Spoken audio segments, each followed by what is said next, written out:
So today I'm with my healing circle. I'm with my healing circle right now, and I thought I'd just do a little recording to give you a snippet of what you could expect if you were to work with me in a healing circle. And generally, this is pretty much an idea of what happens week on week.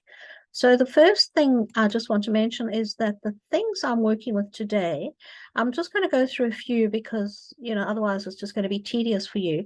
So one of the things I'm working with one individual within the healing circle, and bear in mind, no one in my healing circle knows who the other people are or what we're working with for those people. So I'm going to be quite discreet in terms of what I share with you of what I'm working with. So one of the things, release whatever is at the root of and causing stiffness, mobility issues in knees and legs. Release whatever is at the root of and causing your fear and anxiety when asked to go outside and wee in the mornings. Now that is a dog. He doesn't like going outside. Release whatever needs to be released in your highest good and best possible outcomes. Now, there's a few people working with this, and the reason they choose to work with this is because they love what this work does for them. They love how it makes them feel happier, how it makes them feel better, and they're not necessarily specifically working on something right now. So bear in mind, I've had a lot of people in my healing circle for more than a year, because what happens is they come in, they want to work on something, they work on something for 2 to 3 months, and then they decide they've had enough of that thing, and that thing is not an issue anymore. So then they want to work on something different. But because people are so responsive to this regular drip of healing, sometimes they move into, for a while, they move into highest good and best outcome. All right, then release everything at the root of and causing you to feel stressed and anxious about the relationship between available time and things to do. Does this resonate? Release whatever is at the root of and causing self-sabotaging behaviors, whatever those look like for her. Release whatever is stopping you from making more than enough money through doing the work you love and feel aligned to. Release whatever is causing you broken sleep, interrupted sleep, specifically after waking up and going to the loo in the small hours of the morning. Release the root cause and pain and discomfort around right hip and sacroiliac joint. Release the causes of lack of self-love. Release whatever needs to be released for your best and highest good.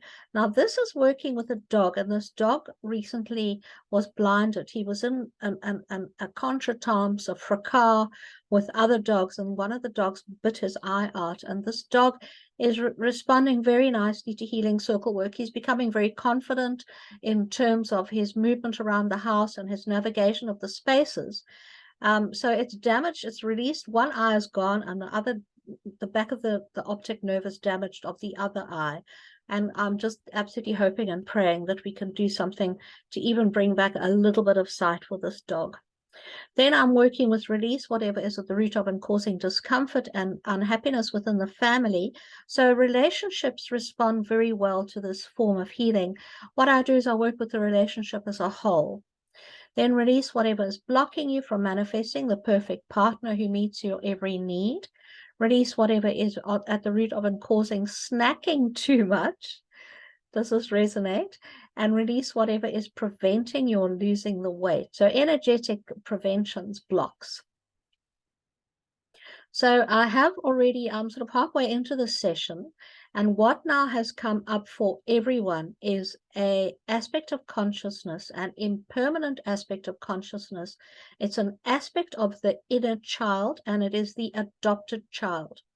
So inner child, we generally, unless we have some sort of split psyche or something, we all of us have one inner child, but that inner child has many compartments.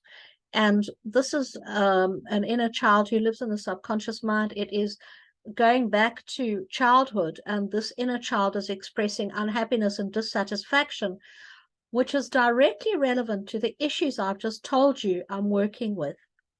Now, the adopted child, this fascinated me because I am not in this group. Very often I put myself in the Healing Circle group.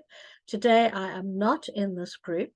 but the adopted child came up. And the reason this fascinates me is because some of you may know I am adopted, and I've done a lot of work releasing from myself my limiting belief systems around I am not enough because of my adoption.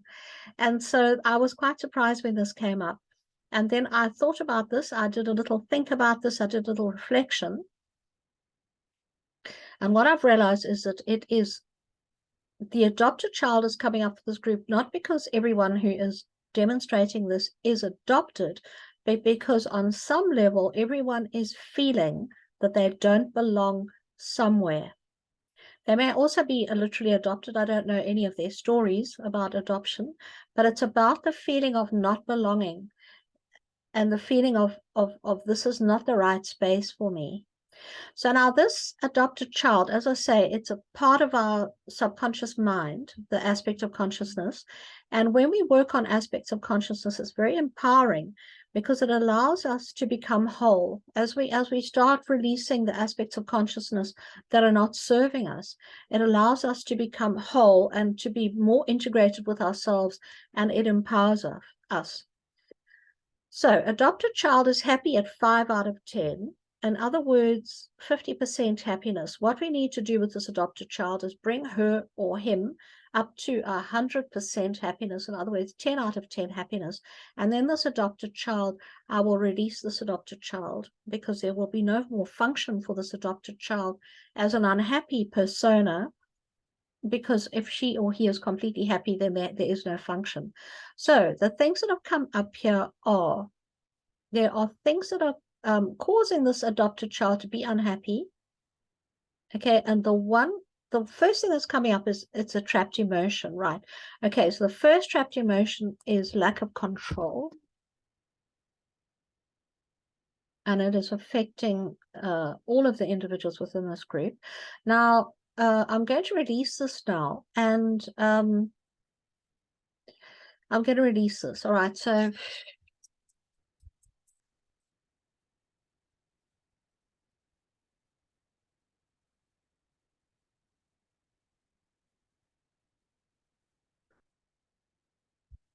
have we released lack of control for all the individuals affected by this? Yes. There's another trapped emotion here. It is low self-esteem. Right, so I'm just typing these in because everyone gets a report at the end of this session, and I list everything that I am whatever I'm identifying, whatever I've released, so that people can see what we've done, because this is completely remote. This session is absolutely completely remote. I run it every Thursday with people around the world. They just get on with their lives. They just do whatever they're doing.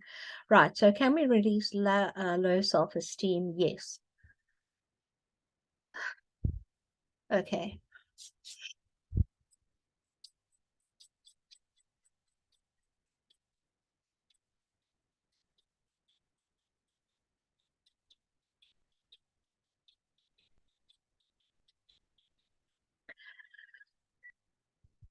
Have we released low self-esteem? Yes. There's another trapped emotion coming up here, affecting this child, this inner child. It's effort unreceived. So what happened was this person, this persona, this part of our being, or not my being, the being that we're working with, felt at some point that they were not appreciated. There was an effort being put in, and they were not appreciated, feeding into and helping to create the adopted child persona or aspect of consciousness. Okay, so effort unreceived. Can we release this now? Yes. Do we need to know more about this? No.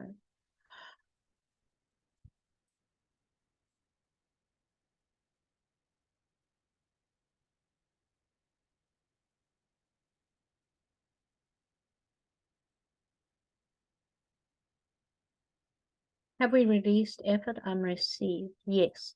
Okay, so I'm just going to check it now with the adopted child and ask how happy he or she is at this point. And I'm getting it's a 1, 2, 3, 4. It's still a 5. Okay. So there's still quite a bit of work to be done on this adopted child in order that we can bring him or her up to a state of being happy. And therefore, then we can release that. aspect of consciousness. So I just wanted to share this with you because I think, I don't know. I mean, I think it's quite interesting what happens in these sessions. And in fact, I'm sharing this now for my group, for the people who are in my healing circle currently with me, because they never see me do this work. They know what happens because I send the reports, but they never actually see the process.